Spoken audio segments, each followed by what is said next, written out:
প্রযুক্তির কল্যাণে আমাদের প্রাত্যহিক জীবনের বড় অংশ দখল করে নিয়েছে ব্লুটুথ ইয়ারবাড কিংবা হেডফোন।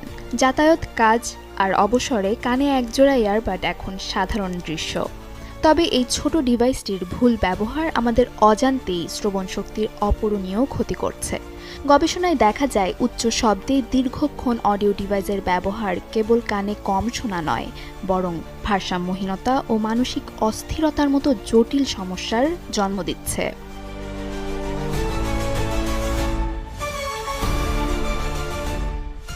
স্মার্টফোনের সাথে তাল মিলিয়ে হেডফোনের ব্যবহার গত এক দশকে বেড়েছে কয়েক গুণ, কিন্তু এই আধুনিকতার আড়ালে লুকিয়ে আছে বড় ধরনের স্বাস্থ্য ঝুঁকি।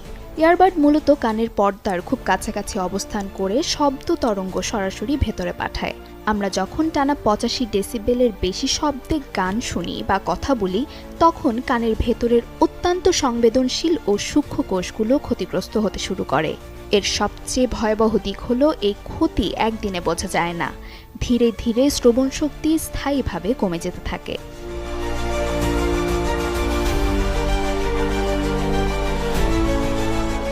সমস্যাটি কেবল শ্রবণ শক্তি হ্রাসের মধ্যেই সীমাবদ্ধ নয়।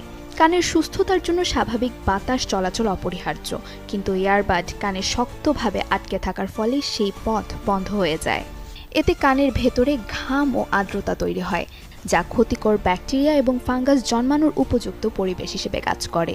এছাড়া কানের প্রাকৃতিক মোম বা ওয়্যাক্স, যা বাইরের ধুলোবালি থেকে কানকে রক্ষা করে, ইয়ারবাডের চাপে তা কানের আরও গভীরে চলে যায়, ফলে কানের ব্যথা, দীর্ঘমেয়াদী ইনফেকশন এবং চুলকানির মতো অস্বস্তিকর পরিবেশ তৈরি হতে পারে।